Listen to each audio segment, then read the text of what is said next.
Yes, I'm going live. Let's see. Let me share this real quick. Oops.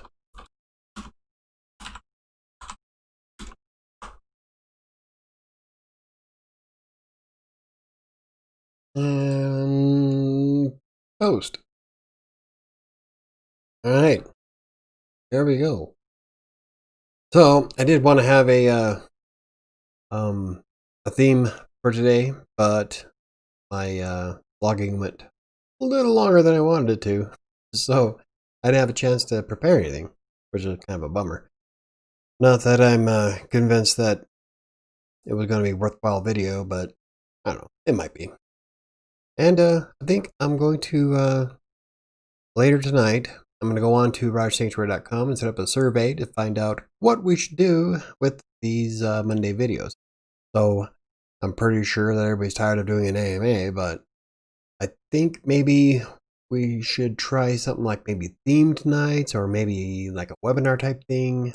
I don't know, because the last time I tried to show off a piece of software, it really didn't do all that well. It turned into a 20-minute video. But the AMAs wind up picking up after about 15-20 minutes and wind up running 2.5 hours. I guess it all depends on the night. But, I don't know. So, I'm not sure what to do with them yet. So I think that's why we're going to do a survey on WriterSanctuary.com. And I will set that up. Probably run it for about a month or two just to get a good sampling. Not like a lot of people voted on the last one, so 9. Hey, it was 9 votes. One of them being, you have a YouTube channel? So that's where that went.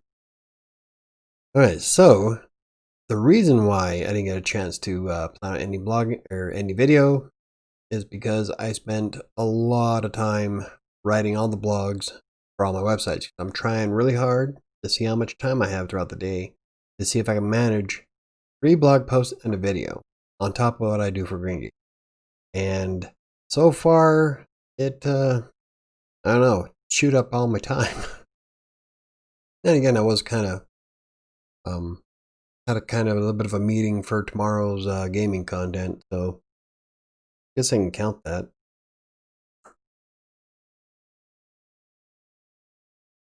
Oh, look, I dropped to 0 viewers. Am I on? Yeah, all right. Just not that interesting. All right. So anywho, yeah, that's where that's at. I did quite a bit of blogging today. Did like 5,000 words total, and I want to do a lot more tomorrow too. It's gonna be a week. Not exactly what kind of week, but it's gonna be one. Hey, look, my buffer queue is empty. Oh shit. Anyway, yeah. So that's where that's at. I'd like to do some more stuff with the channel though. I just don't know. I've got some videos. I keep saying I have videos planned, and I really do. I just haven't had a chance to make them. But if I maintain my schedule like I want to, I think I'm going to start setting videos as priority and then the blog. So we'll see how that works. Should be alright. If I'll say if I start as soon as I get up, I'm going to cut into my workout time. But, well, I don't know. We'll make it work. Maybe instead of 3 blog posts, I'll write 2. Probably work out. Because I try to do one first thing in the morning, then my client work. That's me make video. A lot of stuff. Anywho. So, yeah. And, I don't know. It's going to be a busy week. It's Halloween, and I love my lights that I have out front. I've got purple lights on a timer I got from Spirit. Pretty cool. Then I got my grilled coffee mug that I bought from Safeway years ago. No, it must have been last year when they were going out of business. Yeah, I think that was actually. The one next to where I used to live.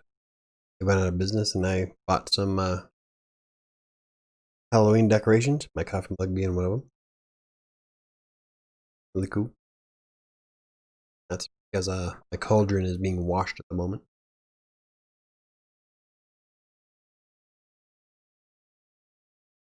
But yeah, it's been a busy day.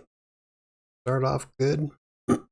Started off. I didn't get to do my workout like I wanted to this morning, but that's what happened. And streams audio current bitrate 0 is lower than the recommended bitrate. Should be. I've been having internet problems like all freaking day. Actually, the last 3 or 4 days, I've had to reset the router twice.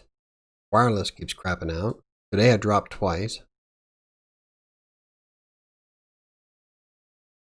Let's see what do we got for settings here.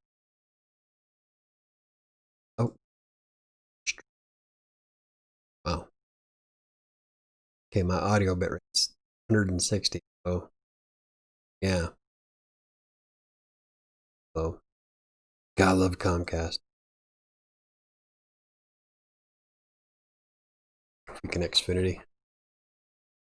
So hopefully, like last stream, OBS crapped out on me. It froze up, locked up my entire computer. I had to do a hard reboot. Hopefully my internet doesn't decide to shit can this one. So I was like in the middle of a sentence when it died off. Okay. Of course, it could also be YouTube Avenue. Says my stream status is excellent. Freaking message. Whatever. Oh. What else? Wow. Kind of hard to have an AMA if no one's asking. First, I'm not really all that popular. It is what it is, I guess. That's all right. I'm not trying to be some influencer. Would like to be social. The whole point of social media. Aside from that, I do have I'm playing around with some things this week, like voice to text. That's gonna be interesting. I'm really gonna play with it. Excited for that one. Yeah. This is a incredibly riveting video. Not quieter than I thought it was gonna be. Hey, that's what happens if I don't have anything set up. I noticed that if I don't have the video reminder up by Friday, then I don't get very many viewers. So like an impromptu video, I did the thumbnail about half an hour ago, and I finally got it up, and I noticed that if I do that, I don't get a lot of viewers. Oh, hey, look at that. Jeremy Weaver, how much could someone new make doing text broker 15 to 20 hours per week? Let's see. It depends on what start level you start off at. When I started, I was doing 1 or 2 articles a day, but I was also working in the school district at the same time, so that was like getting work at the end of the day. And my first week, I think I made $25, but that was only a 3-star, and I only did like I think 1 article a day per week. But as time progressed, and I finally got my 4 stars, for 15 to 20 hours, I was making a bed. Actually, I don't remember. First started, my bigger payouts were 200 plus. By the time I finished in 2017, I was writing about 25 to 30 hours a week, and I was bringing in $300 to $400. So it really depends. It's kind of hard to say specifically exactly how much you'll make because all kinds can mess with that. I tried to view things as to how much I make per hour. I had a spreadsheet set up where I would put in how long it would take me to write an article and the number of words it was, how much I got paid, and then I would break it down how much I'd make per hour. So if I sat down at my chair and did nothing but writing for 8 hours a day, I could easily make, when I first started 3-star, I was making 12 something an hour. And then when I started getting on the teams, I was pulling in closer to 30. So it was between $25 and $30 an hour because some of the teams are like really easy to do. Made quite a bit of money. Like there was one team I was on where all you had to do was write a blog post. And they give you the keyword and then show you what site this had to fit on. Then you could write whatever you wanted. So those are like wicked fast. So I'd only get paid, I think it was like $4.80 an article, but it'd only take me like 10-15 minutes to write it. So making decent money if you do a whole bunch of those at once. But then you also had to contend with, like, I think there's more than 1,000 authors on that team.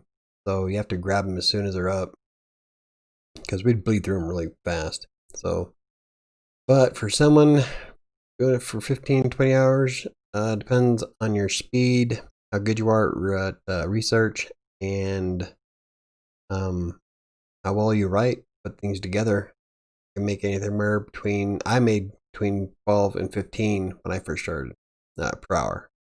So times that by 8 hours a day times 40. If I sat down and write, that's the hardest thing about it. That if you set aside 8-hour block period of time. Now 8 hours is a normal work week for most of us here in the States.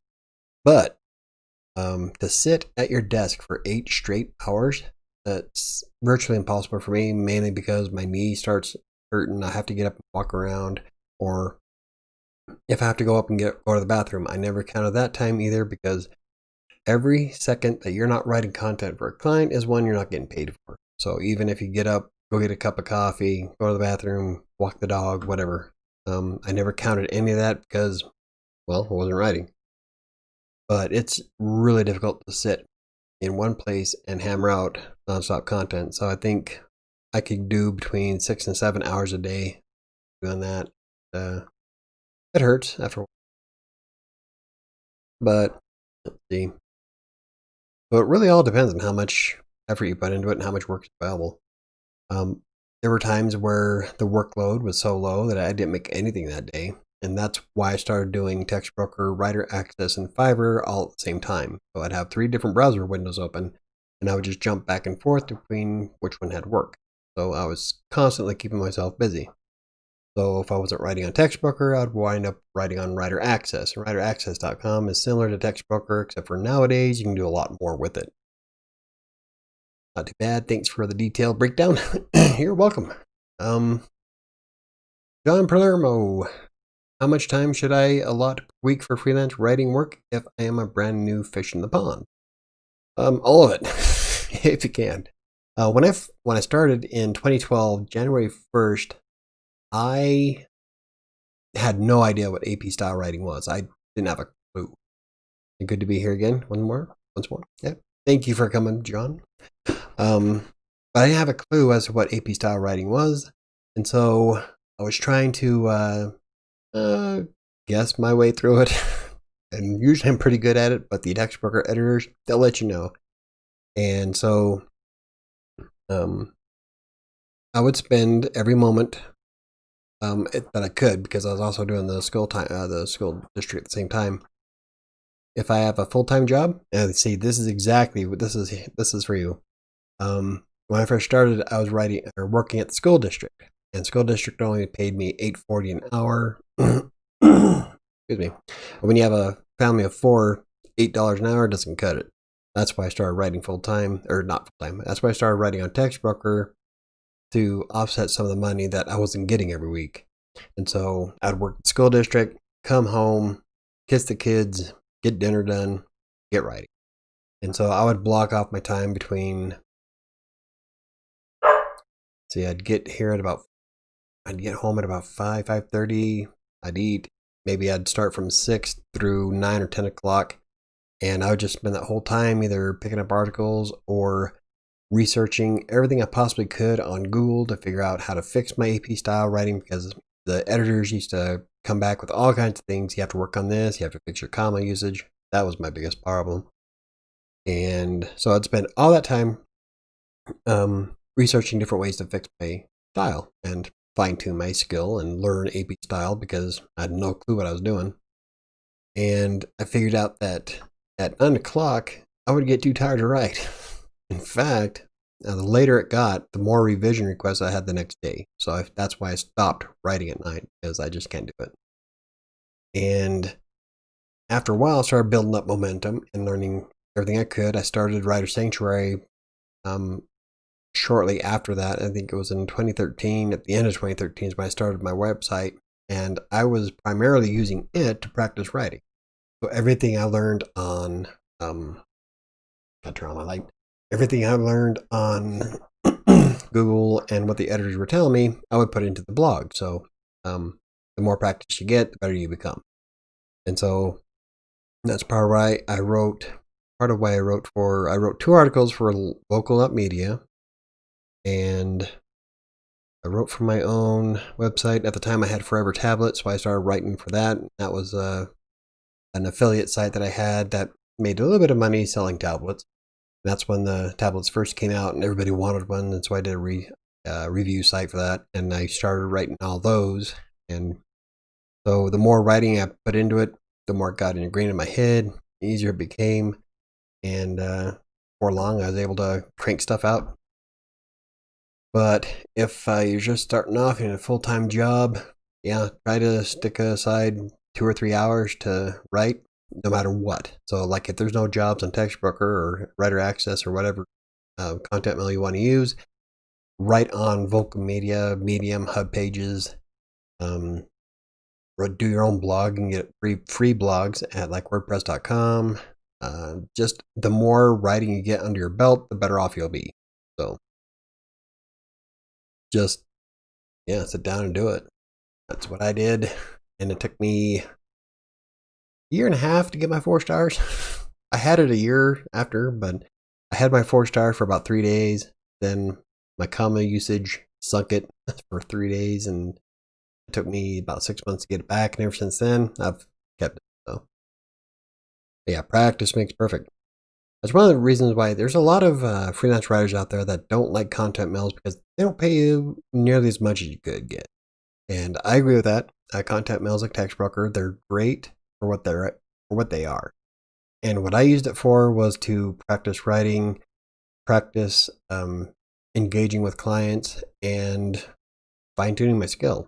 And that's why I don't do nearly as much on content mills nowadays, because I do have a lot of private clients that pay me well. So use a content mill for getting started, learning it, get some experience, get some knowledge under your belt. Spend as much time as you can researching and writing. Yeah, I think that's about all I did there. So I keep dropping back and forth. Is the stream working okay, or is Xfinity giving me crap again? See, and then it goes back up. I don't know what's going on. I think it's Xfinity. I've been having problems for 2 days. Pay for their high-end service. I get crap in return. I hate Comcast. I've hated Comcast since like 2001. Never liked it. Can't really say they're better than Charter, because at least, well, no, because Charter used to glitch out all the time too. So yeah, so far I think the most stable internet I've ever had was the fiber optic from who did we have before? Direct CenturyLink. What's Content Mill? The Content Mill is a website where they hire writers like me to crank out as much content as possible. So like TextBroker. TextBroker is technically a content mill, because they have all these clients that dump a bunch of work, and just to be done as quickly as possible. Hence the name mill. That way you can just crank them out quickly. But when you have thousands of writers ready to jump on the ball to grab whatever's there, that content can usually get produced pretty fast. And so like text broker, writeraccess.com. I wouldn't know if Upwork is a content mill because they turned me down when I applied recently. So it's funny, awfully funny considering the amount of experience I've got. But automated system. What's done really bad?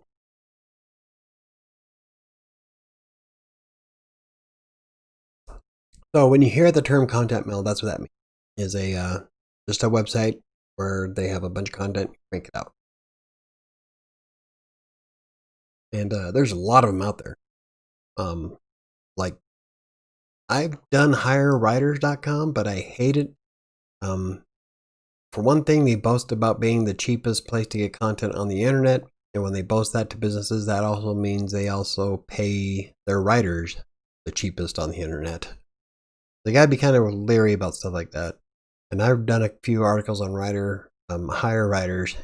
I was just not impressed. I hate the setup. The layout is wonky. I don't like it at all. So stop using them. As for editing systems, Writer Access, Fiverr, and Textbooker are my favorites. Didn't make as much on Fiverr, but this was back when before they started adding all kinds of bells and whistles to it. So it was more. I made more money writing on Textbroker, just a little bit more than I did on Fiverr. So that's why I kept going back and forth, trying to make as much as I could. But I got to a point on Textbroker where it was like constant work. And so once you get on the right teams and you get some direct order clients, I had one direct order client send me 5 articles a day for about a year and a half. And I had another client that used to send me 1 or 2 a week for, I think I did that for like 2 years.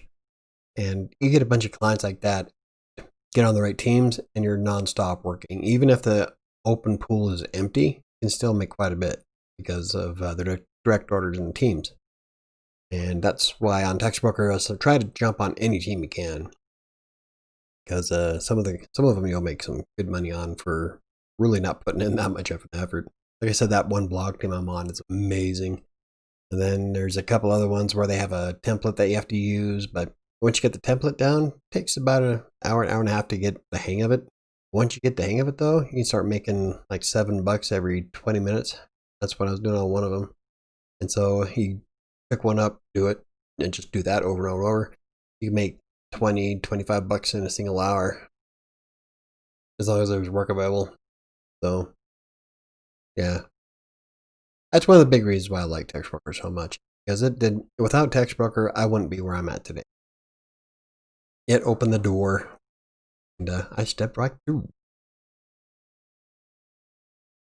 I don't know what's wrong with the stream. It says excellent, but then it drops. In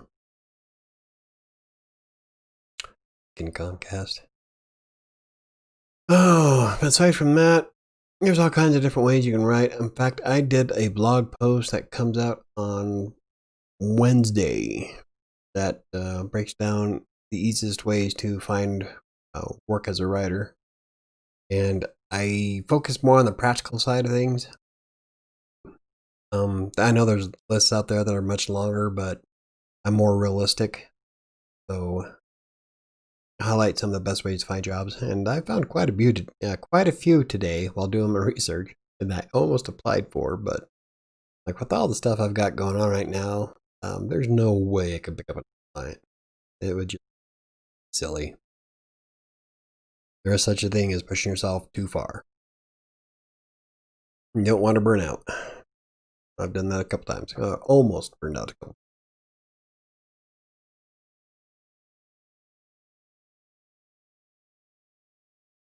Because if I was to just be done with all this other stuff, like the YouTube channel or my blogs, and just go strictly writing, I could make some serious cash. But that's not what drives me. I have enough money to pay my bills. I have a little bit of extra money. I just spent a ton of money this weekend on junk food. A bunch of money on Halloween decorations. And I usually go all out on Christmas. So as long as all that's paid for, I really don't need the extra. I don't need to drive fancy cars. I have a nice house. Not what drives me.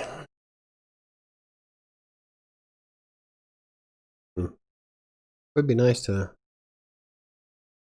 one of these days build something great. What's the best way to find work? Doesn't it depend on your niche? Yes and no. I don't like being a niche writer only because I don't like to be isolated to just one thing. I am a generalist, and I'm a very good general. That's mostly because I love to learn new things, no matter what it is. But some niches are definitely more scarce, I guess is a good word, depending on the work. And that's one reason why I don't like to be a niche writer. Because if I was to focus on one specific topic and there's no jobs available for it, then I'm screwed. But as a generalist, I can pick up anything and write it. With how well I am at researching and putting stuff together, I can do that. And not everybody can, and that's not a bad thing. But if you do want to be a niche writer, I usually try to. I normally take to Google first, but you can also do quite a bit on LinkedIn. That's how I got to the job I have now. And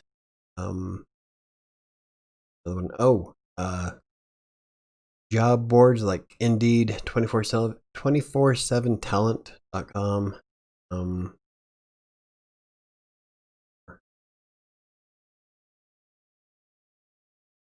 Wasn't good. I never use Craigslist. Don't ever do that. Craigslist is venomous.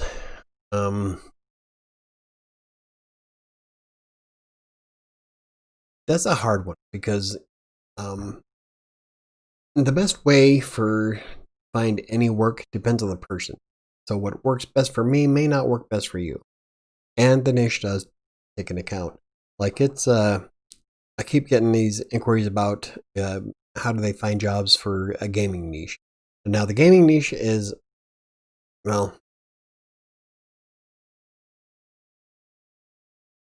God, don't see. And again, I would probably take to Google. When you Google a job, though, the downside of that is that you'll also see all the content and all the different job boards and all the different job aggregators. So you have to dig quite far before you actually find a company that's hiring. One good thing you can do is cold email. What that means is that you send an email inquiry to whoever you want to write for and to essentially ask for a job. And a lot of times it works. For cold emails, you have to send out quite a few before you land something that you like, but there's a good possibility of doing that. And I'm not too keen on doing cold emails. I never have been, but I know they work. One channel, somebody I have on my list, hold on, I'll give you the link. Megan Grant does a lot of cold emailing videos, and she's really good. She's a freelance writer that I follow on Twitter. Find her channel. I think I shared her video last stream too. So that channel is Megan Grant's channel, and she shows how to use cold emails, and she does a lot of the same stuff I do, except for she has a lot of smaller clients that feed in quite a bit of money. I just have like a handful of really big ones, so it all comes out in the wash. So check out her channel for cold emails. And when you start doing that, if you can get lined up with a couple of them that you like in a certain niche, then you can make some decent money on it. So, problem is with a lot of private clients, especially on the blogs, like the gaming stuff, they'll give you like $1 a word, but they're only going to give you one article a month. So it's cool, it's great money for one article, but you're restricted to a certain number. And so you have to line up quite a few of those to actually make it worthwhile. Me, I like a retainer contract. That means I get paid whether there's content or not. And those are kind of hard to get though. Jeremy, as a pretty new writer, about 3 months in that text broker, I made $400 in 1 week. Yeah, see? That was a while ago. I haven't been doing that lately. Yeah, see, Joel does it. That's what I was averaging by the time I left. And that wasn't even full-time work. So you can do pretty good, bring in quite a bit of money. It was a hell of a lot more than I was getting paid at the school district, that's for sure. And that was the kicker on why I was able to quit and start writing full-time. And now I get paid like way more than what the school district was paying. As long as you can stick with it and keep pushing through, just the hardest part is getting frustrated.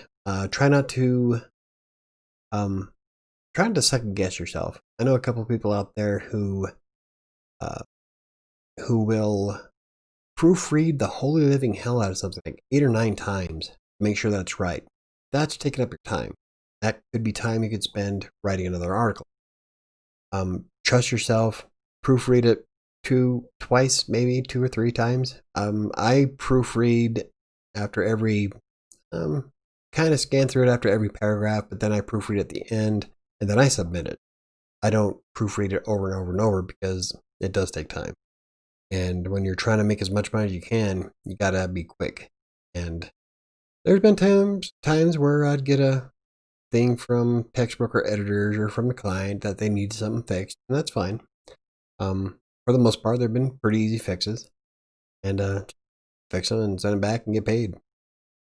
But don't spend too much time agonizing over it. Unless you're writing medical or legal documents, you don't need to use major superfluous language. Stay away from superlatives and have an active voice. And once you get that down and you have I like to scan everything through the Flesh Reading E-score. Try to keep everything over 70. 60 is average, so if you can get over 60, it's fine, but I usually try to aim for 70 score. That means the content's easy to read, and I've yet to have a client send it back, so at least for readability. I've had plenty of bouts with textbook or editors over other stuff. So, like, my favorite was they wanted me to use the French version of, there's a word, starts with a C. I don't know. The French version uses an A in it. English uses an E. They wanted me to use the A. I refused because I'm an English writer, writing for a company in the United States. So that went on for about a week. I won. Yeah, sometimes you get some editors that just have a stick up there. But then you got some editors that are awesome. So it's a crap sometimes. But even though I love TextBroker and I use them, I'm here today because of them. Don't restrict yourself to just content. You'll make far more money if you land some private. Like there's one out there that pays $50 for a 500-word article. I can't remember who it was. I ran across them today. Shit, I can write 500 words in like 15 minutes. That might be worthwhile. I think that was one I almost signed up for. Okay. But like I said, it's only one article a month. But $50 a month. 15 minutes of work. Can't beat that.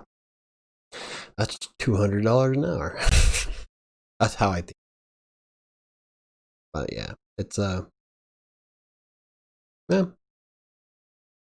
Oh, yeah.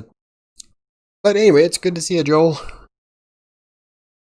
Oh man, it's been a long day. Started at 6, got up, started writing at 7:30. I got done about half hour ago, an hour and a half ago, because I had to make dinner.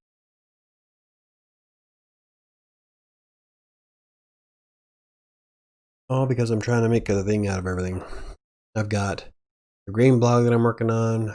I've got some plans for the YouTube channel, for the gaming channel that I'll be doing tomorrow. That's going to be fun. We're going to be playing EverQuest. I got some ideas for that. Getting a lot of people watching Twitch for EverQuest. Oh, and then got the content for Practically Living Green all planned out. Oh, I also have an offer that I gotta check my email for advertising on. Somebody wants to advertise on my website, so we're coming up with a deal for that. I am getting in over my head. This feels like that. I don't know. I should be okay. If anything, I'll have to drop one of the blogs. I enjoy making my YouTube channel. I'm not big and popular and don't have a major audience, but I love making the videos. That I'll probably keep doing, but maybe less of the Crossing Colorado ones.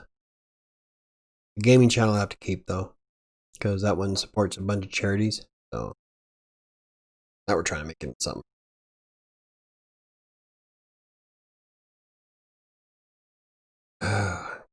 Imagine I used to at one point deal with, I think, the most clients I had to deal with in a single day. 10? I think I did 10 different articles for 10 different clients on TextBroker. Everybody wanted something different. Some of them wanted HTML, other ones didn't. And that's the hardest part when you work at Content Mill, is that you get a slew of different kind of clients, and it's great practice because then you get a good a cross section of the kind of people you're going to deal with. But you have to learn to deal with each one of them individually. Everybody wants their own orders, so you got to keep that separate. One client will want HTML, another one doesn't, so you can't put HTML in that. So you have to keep that. So you have to keep bouncing back and forth quite a bit. And some want a more serious tone, some want first person, some want third person. So you got to pay attention to all that. And so after every article, you got to flush your mind and start over. And the most I did in one day was 10. I think it was 10. Pretty sure it was. That's back in the day when I was shooting for 7 to 10,000 words a day writing. Yeah, it's, once you get the ball rolling, you can do quite a bit. It just takes a little bit to get there. You're not going to get rich overnight. Yeah, that's true no matter what. Because like if one thing that bothers me about some of the other freelance writers out there is that they make it sound like that anybody can start writing immediately, make bank. That's not how it works. For the most part, most of your clients are going to be businesses. They're going to want to know that you have the experience to write and that you are capable of writing. So you need to have some kind of experience. So starting off brand new, it's going to be extremely difficult to land any client, let alone make enough money to replace a full-time income. It's possible, but I have yet to meet somebody who's done it. Everybody I know has taken anywhere from 6 months to a year to get to a certain point. And I have met one person only. Started off as a 4-star in TextBroker and immediately began to bring enough money to replace full-time income. And she's really good. Better than I am. But you can't expect the same kind of thing because everybody's going to have a unique experience. And it takes a lot of work to get to that point. Like with me, I started off doing 1 or 2 a day. Some days there were none to do at all, and so I spent most of my time blogging or researching Google. I had a notebook sitting next to me, so I'd write down everything TextBroker was telling me, commas and passive voices and all the different nuances of AP style that I had no idea there were, like how to set up times, because proper time format, you have to learn that because it's different in AP than it is in Oxford. Definitely commas. Commas were my bane. They kind of still are. But you have to learn all these different nuances, and if you use them improperly, they let you know. And so I'd write down everything I messed up, and then I'd Google it, and then I'd write about what I Googled, and then I'd write an article about writing an article about what I Googled. So I tried to get that stuck into my head. And yeah, it takes a while to build up momentum. But once you get that momentum going, and like I said earlier, you get some good clients, you get on some great teams, and you're set. But never put all your eggs in one basket. I'm a big fan of diversifying. So, like when I was making money from TextBroker, Writer Access, Fiverr, and then I had the blogs, and I had private. At that point, I did have private clients that were local, so I'd go to their house, and at that point, I was also doing computer repair stuff on the side. So I was working on one computer, and then another client, I work on his computer and his website, so I'd write articles whenever he felt like he needed them, because no matter what, he didn't think he needed content on a website for it to be popular. Yes. And so I did a little bit of work on the sides and all that, so I kept myself busy. But yeah, it takes a while to get to that point. And definitely spruce up your LinkedIn account. Well, there's being a writer, then there's the business part of it. I'm a writer, not a business guy. I hope for success as a writer.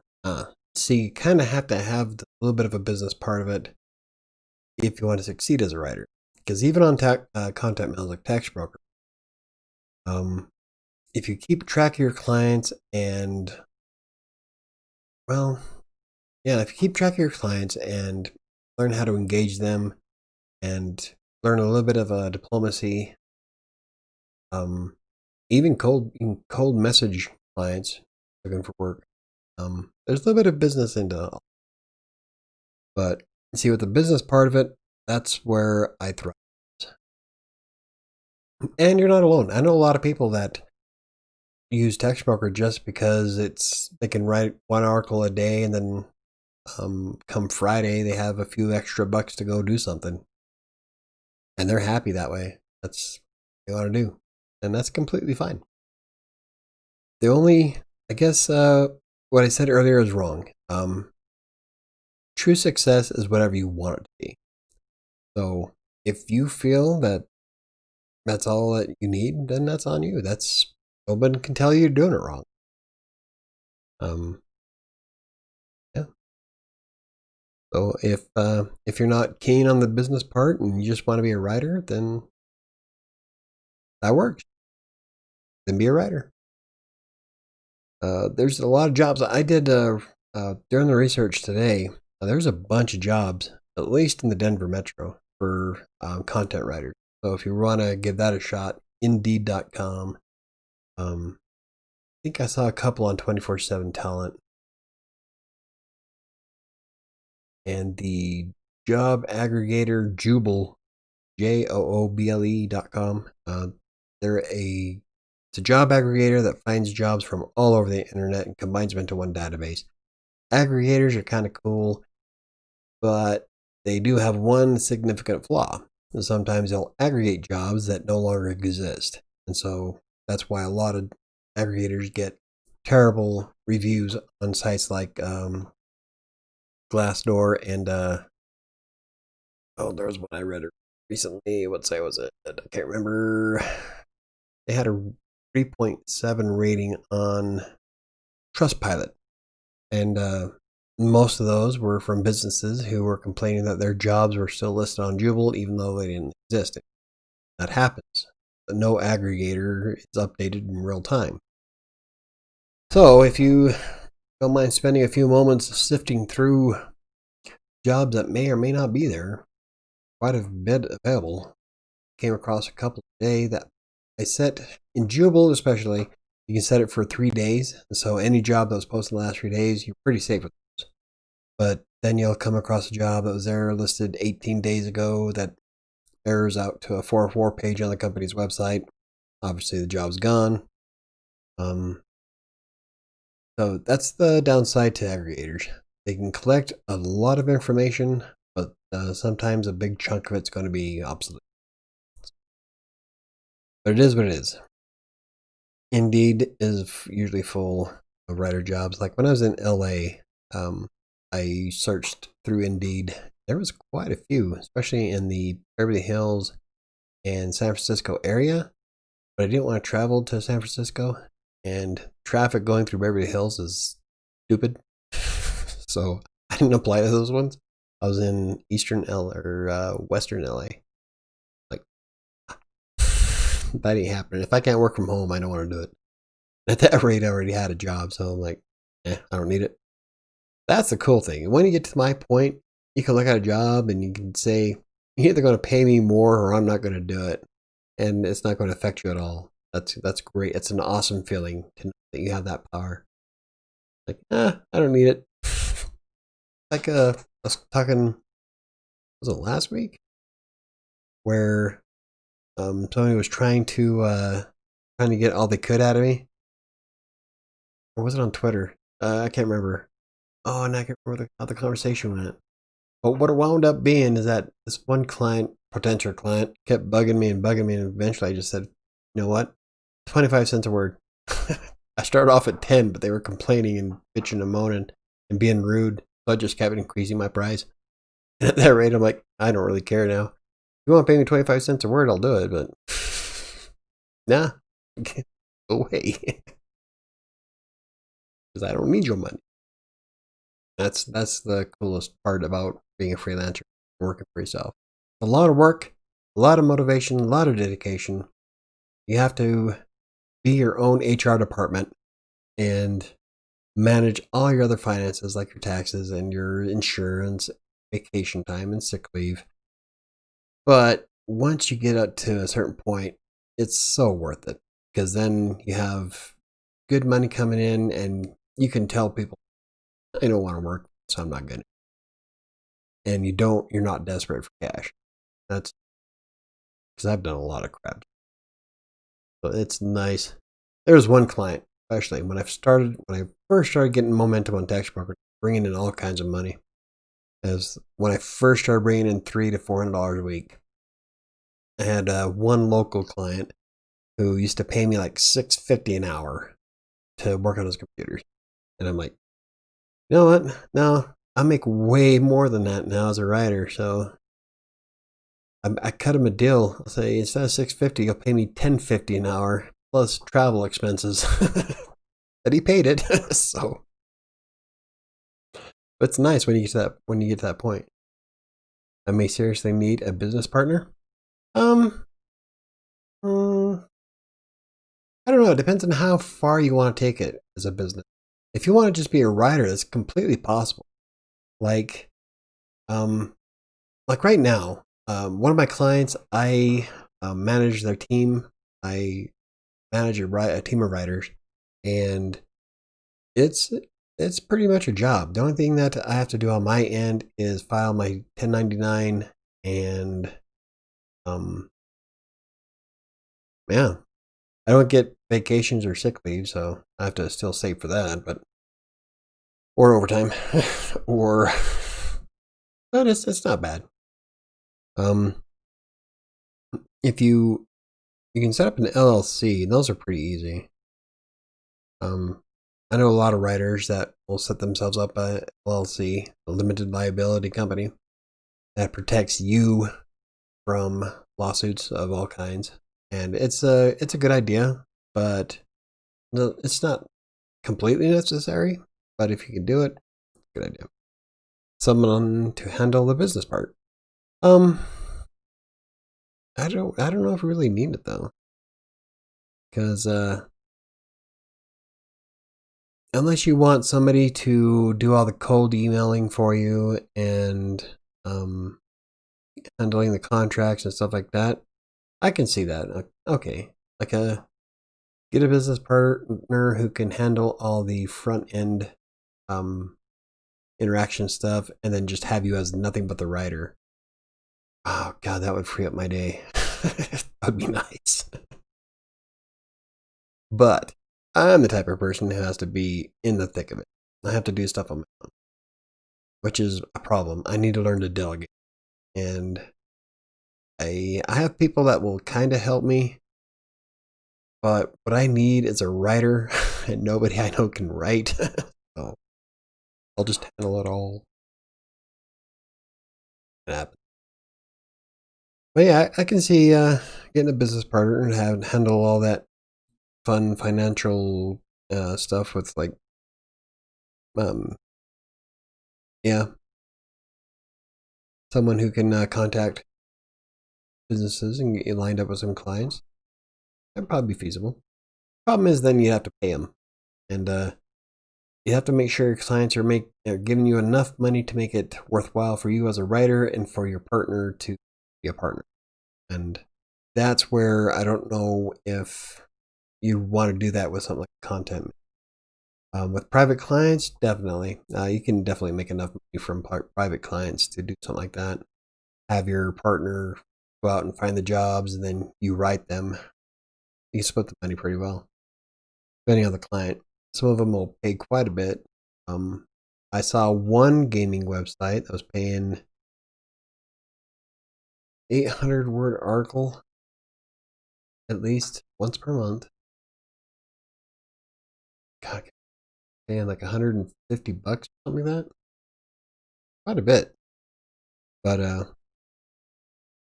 yeah, I can see that being a viable thing. I don't know if I wouldn't do it simply because, like I said, I have to have control. I wouldn't say I'm a control freak, but I've learned throughout life that if I want it done right, I've got to do it myself. I've been burned too many times. But yeah, getting into freelance writing isn't nearly as difficult as you might think.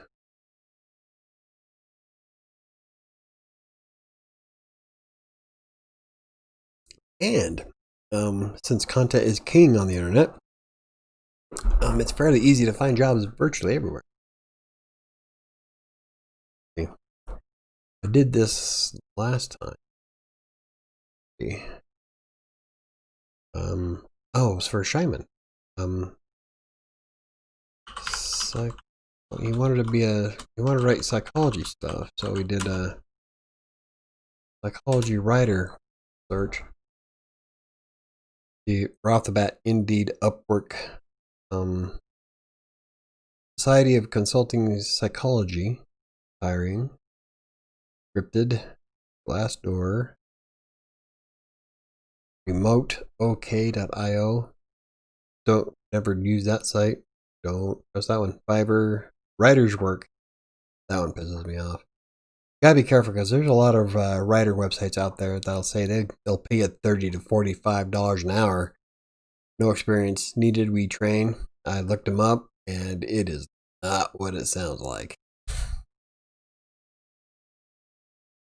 lot of them will just be here. You pay us, and we'll show you jobs that you can find in Google.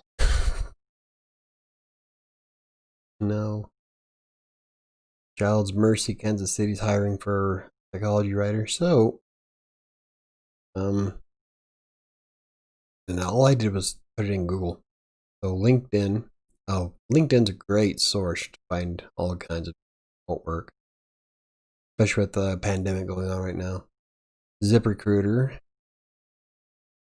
Balance Treatment is looking for what?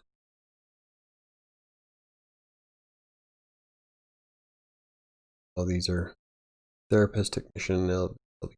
That's not a writer. There you go. Essay writing. That was another thing I learned when I was in college. I wouldn't really say screw up, but I've never wrote an essay before in my life. Wrote the one in college. My professor loved it. Content development pros. There we go. There's one that's content writing. $15. Hire US based content writing. Oh, it looks like that's an ad for a content mill. Sorry, I forgot your name. I want to say Brian for some reason. No, I'm Michael with WriterSanctuary. Michael Brockbank. You can look me up in Google. michaelbrockbank.com. And I finally got my blog on the front page. I'm excited about that. Because I'm competing in Google with a lawyer and a doctor. A successful lawyer and a successful doctor. So it was pretty cool to take over half the front page of Google. I win. The lawyer still has the cool spot on the side, though. That's because I haven't published a book yet, so we'll see. That's my goal, to take over the front page of Google for my name. And the link to michaelbrockbank.com is my website that deals with everything that I'm involved with on the internet. And if you scroll down in the video's description, I have a link to the blog on the website. It also has the link to WriterSanctuary.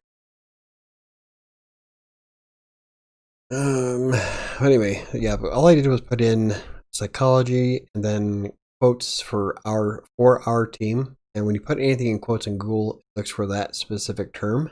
And I tried to come up with terms that are in job offerings on websites. And you can actually come up with quite a few. Like right now, I just came across 5 job offers for psychology writers. And you can do the same thing, like if you wanted to be a gaming writer. Let's see. Let's see. First, right off the bat, jobs list. Remote gaming features writer for Valnet. That's through Glassdoor. Zipper. Internships. Yeah. Job Searcher. It's another aggregator. Mail.com's an aggregator. Oh, look at that. What Culture is hiring? Oh shit. I might do that one. What Culture jobs? Writers wanted film, gaming, comics, music, and TV. Well, shit. That's cool. I'll bookmark that. I like What Culture. What Culture? It is a, from what I gather, it's a Australian-based YouTube channel, a series of YouTube channels. They have like, I watched the Star Trek ones. God, they have.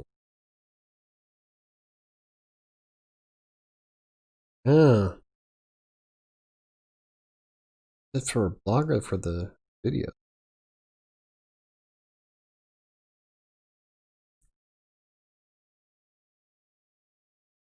Experience, sorry, but it helps. I'm all reading job offerings while I'm live. Classy. Sample article. Write a 10-point list style of our website content. Oh, that we put important. Oh, see, I'm not into anime. Oh, so example. Your specific areas. No, I've got so many. I don't know if I can list them. They're like prominent ones. And links to existing work. Shit. I've got internet full of that. How much can you contribute? As much as you need. I shouldn't say that because that's all I need is to throw another blog, but that would actually be really fun. Okay, I want to. Anyway, my point is that you can Google search through stuff and find some decent jobs. Just keep in mind that if you're seeing them, so is everybody else. So you got to make sure you are one-upping the competition. Which is why I say I try to push having a professional blog. I know that michaelbrockbank.com isn't necessarily the professional blog I want it to be, but it is everything that's me on the internet. WriterSanctuary is probably my most professional. Colorado Plays is more of a fun gaming one. Crossing Colorado is my journey to lose weight. I'm going to write my book, How to Lose 80 Pounds in 6 Short Years. That's a lot of, it's mostly about depression and midlife crisis and stuff like that. But anyway, it's I got plenty of stuff on the internet. Plus, I'm all over Green Geeks' website.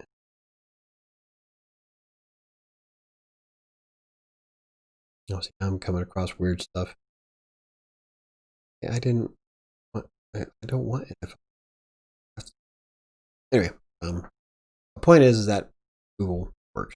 You just have to scroll through all the different, Indeed, like the very first page was nothing but content and aggregators. So like Glassdoor, Indeed, ZipRecruiter, Lenza, LinkedIn, Fiverr. So, but I found What Culture job on page 4 of Google, so you have to dig a little bit, but you definitely come across them. The test was mostly reading comprehension and a 500-word article. They only accept 1% of applicants and a couple of months before they respond, so we'll see. Now, is that the test for What Culture? Or did I miss something? I hope I'm not losing chats with freaking YouTube going back and forth. But Joel, what was the test for? I might have something happened with the chat. Sorry. Oh, a fragment. It might not just be the chat. It might be either YouTube or my freaking internet connection. Nah. Don't worry about it. It happens. I do lots of oopses. About a whole week of oopses. Not recently, but it happened. Alrighty. Well, good night, John. I hope I was helpful. I'm hoping I didn't miss too much of the chat. So, good night, and let me know how things are going. I got the contact form on WriterSanctuary.com, or you can hit me up on social media on Twitter and Facebook. Facebook is WriterSanctuary, and Twitter is WriterSanctuary. And both links are in the description down below, I believe, right? Pretty sure it is. Oh, I can. Oh, yeah, I can. Edit. Oh, that doesn't screw things up. Okay, there we go. Oh, look, even my Wattpad's on there. Definitely. Cool. Yeah, see more about me, Twitter, Facebook, and my Wattpad account. Yeah, if you ever need anything, hit me up on any of the social medias. I'm more active on Twitter than anything. Sometimes I get on Facebook, but it's not very often. Unless someone directly messages me, then I get on as soon as I can. So if Facebook is more your thing, then you can reach me there too. But yeah, when it comes to Twitter, I'm usually on the ball. I don't know why I like Twitter so much. I like it more than Facebook. Yeah, no idea why. It's more toxic, but I like it better.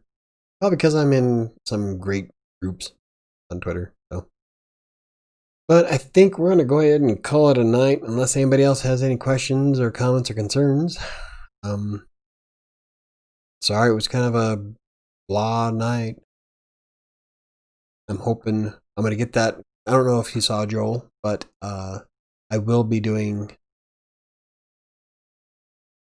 a survey on WriterSanctuary.com for what to do with Monday videos. So, should we, with the live streams, should we do like webinar stuff? Should we do some software reviews, or just keep it as an AMA fuck around thing, or should we do something special? I want to put a survey up on WriterSanctuary probably either tonight or tomorrow, and we'll let it run throughout, I don't know, maybe throughout the rest of the year, just so that we can get some votes in it and then see what happens. But I think that is it for tonight. Really don't know which one I need to shut off first, because sometimes it'll cut me off and sometimes it won't. So I guess I'm going to go ahead and stop streaming on OBS, and we'll see what happens. Thank you for joining, and I will see you. Well, I'm going to try to get a video out on Wednesday. If anything, I'll be live again in 2 weeks. Have a good evening, everybody.